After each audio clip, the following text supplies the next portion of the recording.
ಓಂ ಏಕದಂತಾಯ ನಮಃ.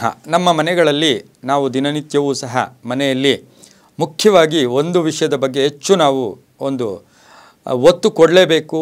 ಆ ಒತ್ತು ಯಾವುದು ಹೆಚ್ಚು ನಾವು ಆ ಕಡೆ ಗಮನ ಕೊಡಲೇಬೇಕಾಗಿರುತ್ತೆ. ಅದೇನು ಅಂತ ಹೇಳಿದ್ರೆ, ಪ್ರತಿಯೊಬ್ಬರೂ ಸಹ ನಾವು ಚಪ್ಪಲಿಯನ್ನು ಉಪಯೋಗಿಸ್ಕೊಳ್ತೀವಿ. ಚಪ್ಪಲಿಯನ್ನು ಹಾಕ್ಕೊಳ್ತಕ್ಕಂಥ ಪ್ರತಿಯೊಬ್ಬರು ಶೂಸ್ ಹಾಕ್ಕೋಬೋದು, ಚಪ್ಪಲಿ ಹಾಕ್ಕೋಬೋದು. ಸಾಮಾನ್ಯವಾಗಿ ಚಪ್ಪಲಿ ಇಲ್ಲದೆ ಇರ್ತಕ್ಕಂಥ ಮನುಷ್ಯ ಇಲ್ಲ ಅಂತಕ್ಕಂಥದ್ದನ್ನು ಕೂಡ ನಾವು ಹೇಳ್ಬೋದಾಗಿದೆ ಇವತ್ತಿನ ದಿವಸ.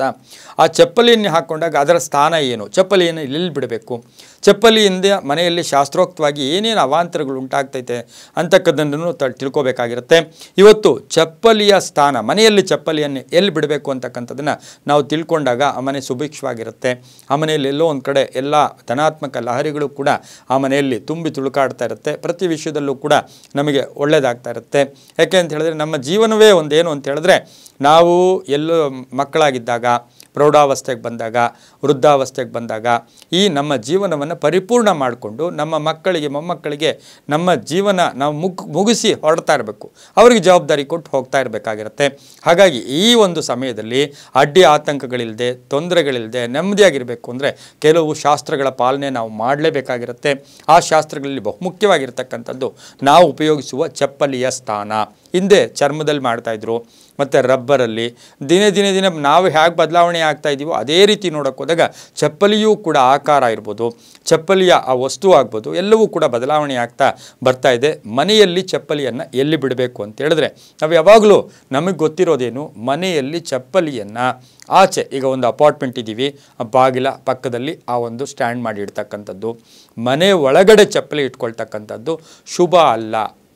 ಬೇರೆ ದಾರಿ ಇಲ್ಲ, ಗತ್ಯಂತರ ಇಲ್ಲ, ಅಲ್ಲಿ ನಮಗೊಂದು ಸಣ್ಣ ಜಾಗ ಅಷ್ಟೇ ಇರೋದು ಅಂತಕ್ಕಂಥವ್ರಿಗೆ ಅದೊಂದು ಚೂರು ಎಲ್ಲೋ ಒಂದು ಕಡೆ ಓಕೆ ಅಂತ ಹೇಳ್ಬೋದು. ಆದರೆ ಇಡಬಾರ್ದು ಅಂತೂ ಕೂಡ ಹೇಳುತ್ತೆ. ಯಾವಾಗಲೂ ಚಪ್ಪಲಿ ಆಚೆಗಡೆ ಇರಬೇಕು. ಆಮೇಲೆ ಹೊಸ್ತಿಲ ಎದುರುಗಡೆ ನಾವು ತಕ್ಷಣ ಮನೆಯೊಳಗೆ ಬರ್ತೀವಿ, ಚಪ್ಪಲಿಯನ್ನು ಬಾಗಿಲತ್ರನೇ ಬಿಟ್ಟು ಓಡೋಗ್ಬಿಡ್ತೀವಿ. ಅದು ತಪ್ಪು. ಬಾಗಿಲು ಎದುರುಗಡೆ ಚಪ್ಪಲಿ ಇಡಬಾರ್ದು. ಇದರಿಂದ ಲಕ್ಷ್ಮೀದೇವಿ ಒಳಗಡೆ ಬರೋದಿಲ್ಲ. ಇನ್ನು ಚಪ್ಪಲಿಯ ಮೇಲೆ ಚಪ್ಪಲಿ ಹಾಕೋದು, ಹಿಂಗೆ ಚಪ್ಪಲಿ ಬಿಟ್ಟು ಅದ್ರ ಮೇಲೆ ಒಂದು ಚಪ್ಪಲಿ ಹಾಕೋದ್ರಿಂದ ಕುಟುಂಬದಲ್ಲಿ ಪದೇ ಅನಾರೋಗ್ಯಕ್ಕೆ ಕಾರಣ ಆಗ್ತಾ ಇರ್ತೀರ. ಯಜಮಾನನಿಗೆ ಐಡಿಯಾಸ್ ಬರೋದಿಲ್ಲ. ಮನೆ ಯಜಮಾನಿಗೆ ಏನಾಗಿರುತ್ತೆ, ನಿರ್ವಹಣೆ ಮಾಡ್ತಾ ಇರ್ತಕ್ಕಂಥ ಮನೆ ಯಜಮಾನನಿಗೆ ಯಾವಾಗಲೂ ಮೈಂಡ್ ಬ್ಲ್ಯಾಕ್ ಆಗಿಬಿಡುತ್ತೆ. ಚಪ್ಪಲಿ ಮೇಲೆ ಚಪ್ಪಲಿ ಬಿಡಬಾರ್ದು, ಮನೆಯ ಹೊಸ್ತಿಲ ಮುಂದೆ ಚಪ್ಪಲಿ ಬಿಡಬಾರ್ದು. ಆಮೇಲೆ ಜೋರಾಗಿ ಬಂದ ತಕ್ಷಣ ಚಪ್ಪಲಿಯನ್ನು ಕಾಲಲ್ಲಿ ಎಸಿತೀವಿ. ಅದರಿಂದ ಏನಾಗುತ್ತೆ ಅಂದರೆ ದಾರಿದ್ರ್ಯ ಲಕ್ಷ್ಮಿ ಆ ಮನೆಯಲ್ಲಿ ಆವರಿಸ್ಕೊಳ್ಳುತ್ತೆ. ಚಪ್ಪಲಿಗೂ ಅಷ್ಟು ಗೌರವ ಕೊಡಬೇಕಂತ. ಯಾಕೆಂದರೆ ನಮ್ಮ ಇಡೀ ದೇಹ ನಿಂತಿರೋದೇ ಆ ಕಾಲುಗಳು, ಆ ಕಾಲುಗಳನ್ನು ಹೊತ್ಕೊಂಡು ತಿರುಗ್ತಕ್ಕಂಥದ್ದೇ ಚಪ್ಪಲಿ. ಹಾಗಾಗಿ ಆ ಚಪ್ಪಲಿಯನ್ನು ಜೋರಾಗಿ ಎಸಿಬಾರ್ದು. ಸ್ಟ್ಯಾಂಡ್ ಮಾಡಿ ಆ ಸ್ಟ್ಯಾಂಡಲ್ಲಿ ಇಟ್ಕೊಂಡಿದ್ದೆ ಆದರೆ ಮರದ ಸ್ಟ್ಯಾಂಡ್ ಯಾವಾಗಲೂ ಒಳ್ಳೆಯದು ಅಂತ ಹೇಳುತ್ತೆ. ಆಮೇಲೆ ಅದೇ ನಾವು ಹೇಳ್ತೀವಿ, ಚಪ್ಪಲಿನೇ ಅಲ್ಲ, ನಾವು ಮನೆಯಲ್ಲಿ ಕಾಲು ತೊಳ್ಕೊಳ್ಬೇಕಾದ್ರೂ ಕೂಡ ಒಂದು ಕಾಲ ಮೇಲೆ ಒಂದು ಕಾಲು ಇಟ್ಟು ತೊಳ್ಕೊಬಾರ್ದು. ಅದು ಕೂಡ ದಾರಿದ್ರ್ಯ ಲಕ್ಷ್ಮಿ ಕೂಡ ಆವರಿಸ್ಕೊಳ್ಳುತ್ತೆ. ಇನ್ನು ದೇವಾಲಯ ಇರ್ಬೋದು, ಗುಹಾಲಯ, ಮನೇನೂ ಕೂಡ ಗುಹಾಲಯ ಅಂತ ನಾವು ಕರಿತೀವಿ. ಈ ಚಪ್ಪಲಿಯನ್ನು ನಾವು ದೇವಾಲಯದಲ್ಲಿ ಯಾವಾಗಲೂ ಅಷ್ಟೇ ಗಾಳಿಗೋಪುರ, ನಾವು ಗಾಳಿಗೋಪುರದಿಂದ ಒಳಗಡೆ ಹೋಗಿ ಚಪ್ಪಲಿ ಬಿಡ್ತೀವಿ, ಅದು ತಪ್ಪು. ಗಾಳಿಗೋಪುರದಿಂದ ಆಚೆ ಬಿಟ್ಟಾಗ ನಮ್ಮಲ್ಲಿರ್ತಕ್ಕಂಥ ಅಹಂ ಇರ್ಬೋದು, ಕೋಪ ಇರ್ಬೋದು, ಸಮಸ್ಯೆಗಳಿರ್ಬೋದು, ಇವು ಪರಿಹಾರ ಆಗತ್ತೆ. ಯಾವುದೇ ದೇವಸ್ಥಾನಕ್ಕೆ ಹೋಗಿ ಗಾಳಿಗೋಪುರದಿಂದ ಒಳಗಡೆಗೆ ಚಪ್ಪಲಿಯನ್ನು ತಗೊಂಡು ಹೋಗಬೇಡಿ. ಅದರಿಂದ ನಿಮಗೇನಾಗುತ್ತೆ, ಬಹುಶಃ ನೀವು ಆ ಚಪ್ಪಲಿ ಹಾಕ್ಕೊಂಡು ಗಾಳಿಗೋಪುರದಿಂದ ಒಳಕ್ಕೆ ಹೋದರೆ ಅಹಂ ಡಬಲ್ ಆಗುತ್ತೆ, ಸಮಸ್ಯೆಗಳು ಡಬಲ್ ಆಗುತ್ತೆ, ಕೋಪ ಡಬಲ್ ಆಗುತ್ತೆ.